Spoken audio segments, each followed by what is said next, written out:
Հիմա մենք կոնկրետ ես ինչ եմ կարծում։ Եկեք այս հարցին նաև երկխոսությամբ փորձենք պատասխանել, էլի։ Ինչ եք կարծում, հնարավոր է այս մի տարվա ընթացքում այսօրվա Հայաստանի կառավարիչները կատարեն մի քայլ, որը շատերի համոզման, չեմ ասում բոլորի, վնասակար կլինի Հայաստանի համար։ Օրինակ, կարող է մի քանի ամիս հետո այս կառավարիչները մի թուղթ ստորագրեն եւ ասեն Հայաստանից հանում ենք ռուսական սահմանապահներին, Հայաստանից հանում ենք ռուսական բազան, մեր անվտանգությունը արդյոք դրանով կամրապնդվի։ Սա մի հանգամանք, դուք հատկապես դուք կարող եք դա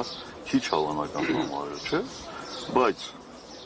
ավելի լավ, ուրեմն ես ճշմարտություն եմ ուրեմն ես ասում։ Իրանք Արցախ են հանձնել, Պարսկաստան, ու ոչ տեղի չունեցել հետո։ Այդ մեկ, հենց այդ եմ ասում, որ տեղի չի ունենալու, բայ ուշադիր է տեղի խնդրում եմ ասածից։ Երկրորդ, լավ, դա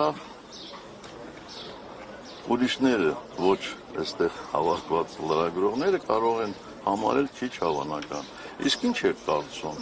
ավելի շատ հավանական է, թե հավանական չի, որ տեսանելի ապագայում, այսինքն ամիսների ընթացքում այս կառավարիչները ստորագրեն իրենց ասած խաղաղության համաձայնագիրը։ Կարծում եմ ավելի հավանական է, չէ՞ որ դա կանեն։ Իսկ մենք գիտենք ինչ է այդ համաձայնագրում գրած։ Չգիտենք որևէ մեկս, ճիշտ է։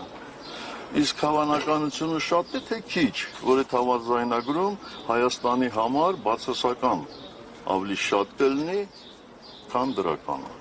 Հավանական է, չէ՞։ Իսկ լավ, եթե այդպես է, դե ստորագրելուց հետո նույնիսկ եղան ընտրություններ եւ ընդդիմությունը հաղթեց։ Ընդդիմությունը կարողանալու է շատ հեշտ ճանապարհով այդ համաձայնագիրը իջիկ դարձնել։ Բայց հետո դրանից հետո ինքներս մեզ չենք մեղադրելու, այս բիտարյան գործության մատնվեցինք, մենակ սկսեցինք քննադատել սրանց։ 7 տարի է մեղադրում, պարոն Սարգսյան, ընդդիմությանը։ 7 տարի, հատկապես ասում են, որ